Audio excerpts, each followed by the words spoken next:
It was September 17, 1925 in Mexico City. A public bus like this one collides with a trolley car. 18-year-old passenger Frida Kahlo suffers catastrophic injuries. A broken spinal column, pelvis, collarbone, rib cage, right leg, crushed right foot, and an abdomen and uterus pierced by a metal handrail from the bus. Rather than die, as some doctors predicted, Frida Kahlo survived to lead an extraordinary life with a broken body that she would paint to express her pain, often from hospital beds after 38 surgeries that all but failed to relieve her agony. She painted about the accident and often in graphic detail how it robbed her of her reproductive capacity to have children. Much of her work self-portraits, telling friends, "I paint myself because I am so often alone and because I am the subject I know best." She would succumb to years of pain at the age of 47 in 1954. Dare to be different. But not before becoming an international symbol for living life to the fullest. Dare to be happy. No matter the obstacles. Dare to be. She taught women to love themselves for who they are. Dare to be honest. For example, above Kahlo's piercing eyes in her self-portraits, she accentuated her trademark unibrow.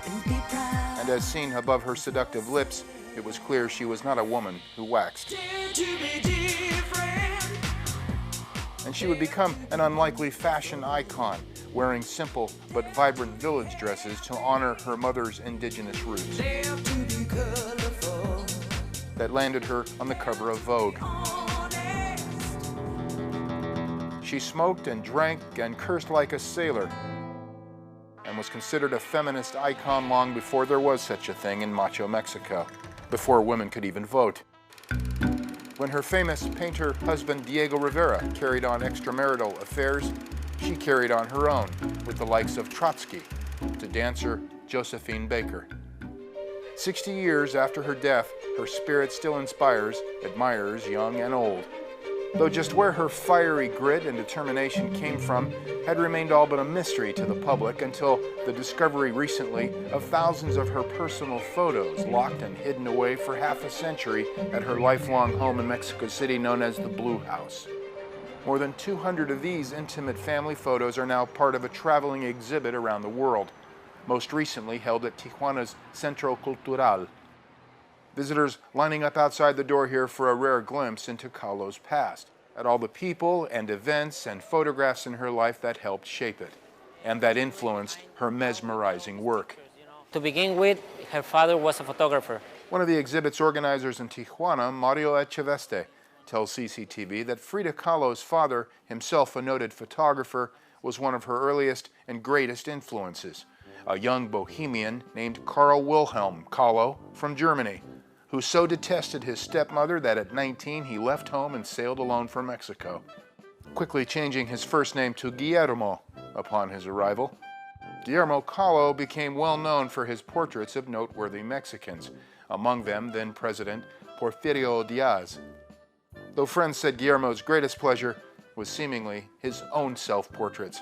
For example, this nude he snapped of himself that was a bit scandalous at the time in 1892. So basically her father was like taking selfies of himself back in the day. Yes, yes. There are many selfies he took. Let's see, Frida. So when you do your next selfie, thank trailblazers like Guillermo Kahlo, who taught daughter Frida to follow in Dad's footsteps. Learning how to make an image, impact image.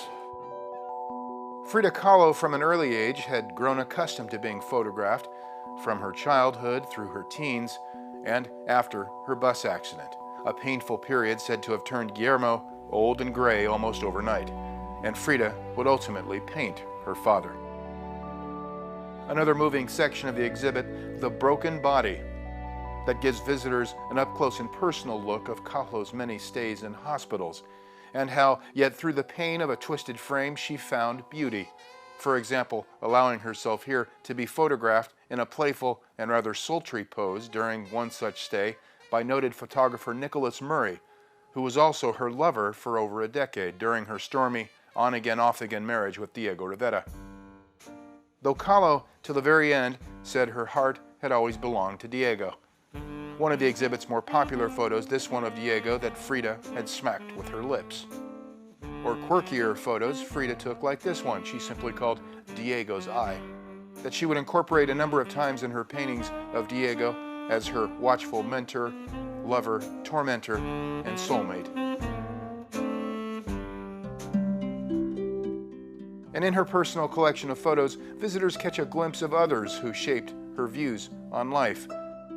From impoverished Indios that were a part of her mother Matilda's roots, to Mexicans who fought for independence, to images she collected of Francisco Pancho Villa, Lenin and Stalin, and the Communist Party of which she was a lifelong member. Frida Kahlo was inspired by and collected the works of other great artists and photographers at the time, and for anyone she didn't like, she'd cut herself out of the photo. But to most who knew her, she was the must-see, cool cat to visit in Mexico. And all these recently discovered personal photos underscoring her coolness that remains today. Totally cool. She's like a hipster. An original, not a fake, who posed but wasn't a poser. And you know, sometimes you think, oh, she was a poser, she just wanted to look Mexican. But actually, she grew up with this tradition, you know. She was wearing long skirts with embroidery, with the tradition from Oaxaca. So you got to see the family, they're wearing their traditional outfit. So she grew up in this tradition. She wasn't a poser. Do you think she knew how cool she was? I think she knew because she got the chance to meet artists, Hollywood stars. So they all come to Mexico City, ending up in La Casa Azul with her. And for sure, she got compliments from people from all over the world.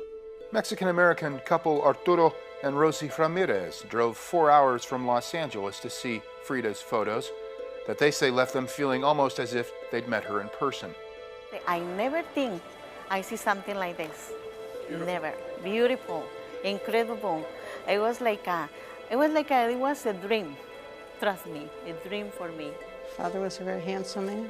Frida admirers Ruth Linnick and Sue Berger made the short drive here today from San Diego. The idea that this was a hidden cache of photos for 50 years was just amazing. Photos hidden away under lock and key in a bathroom by Diego Rivera after Frida's death. Rivera instructing friends not to release them publicly till long after his death. They're fascinating people, they're incredible artists. She's had an amazing and difficult life that was really fascinating that she was able to overcome all the things that she did overcome. She had a great deal of strength. She went through some terrible times, and she was a very individual woman with a lot of determination and didn't seem to care what the world thought of her. She did her thing. Yeah. The woman with the broken body. Frida Kahlo's favorite motto was long live life. While she died too young, she lives on through her paintings and now her photos.